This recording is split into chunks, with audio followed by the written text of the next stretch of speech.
Messieurs les représentants du patronat, nous partageons la gravité du moment pour le pays. Nous croyons pour notre part que le retour à la stabilité passe d'abord par un retour à la démocratie et au respect des urnes.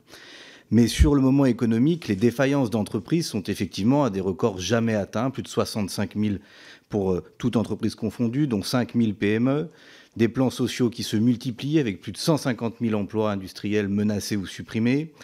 Et nous apprenions hier la plus forte hausse du chômage depuis 10 ans hors Covid. N'est-il pas temps d'admettre que la politique de l'offre et du libre-échange qui est défendue depuis 10 ans par vos organisations et par la Macronie est à la fin un échec industriel, un naufrage budgétaire et un tsunami social? Dans le même temps, les sommes versées aux actionnaires par le CAC 40 frôlent les 100 milliards d'euros, 300 milliards d'euros pour toutes les entreprises françaises avec un nouveau record.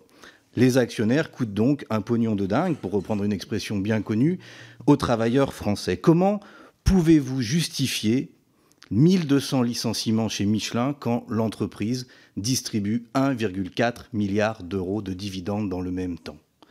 Comment pouvez-vous défendre des choix pareils? La nécessaire planification écologique qui est devant nous va imposer des investissements considérables.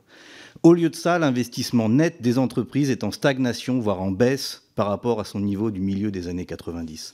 Comment fait-on pour financer 34 milliards d'euros d'investissements privés prévus par le rapport Pisani-Ferry? Vous disiez même 40 milliards d'euros, monsieur le président du MEDEF, alors que dans le même temps, on est champion d'Europe du versement de dividendes. Même le ministre Lombard, lorsqu'il était encore à la Caisse des dépôts, disait qu'il fallait accepter moins de rentabilité pour le capital pour plus d'investissement. Car oui, les entreprises sont entravées, mais pas par le coût du travail ou par le code du travail. Elles sont entravées par des impôts privés qui s'appellent dividendes, qui s'appellent rachat d'actions, qui s'appellent frais bancaires, qui s'appellent taux d'intérêt usuriers pratiqués et qui étranglent notamment les PME, alors que le financement est un enjeu majeur auquel notre tissu économique est confronté.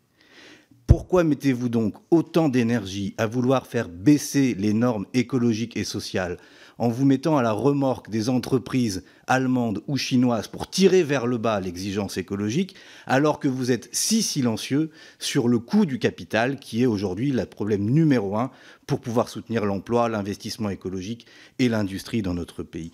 Il y a même 380 grandes entreprises de notre pays qui ont défendu la continuité des règles écologiques européennes que vous mettez en cause.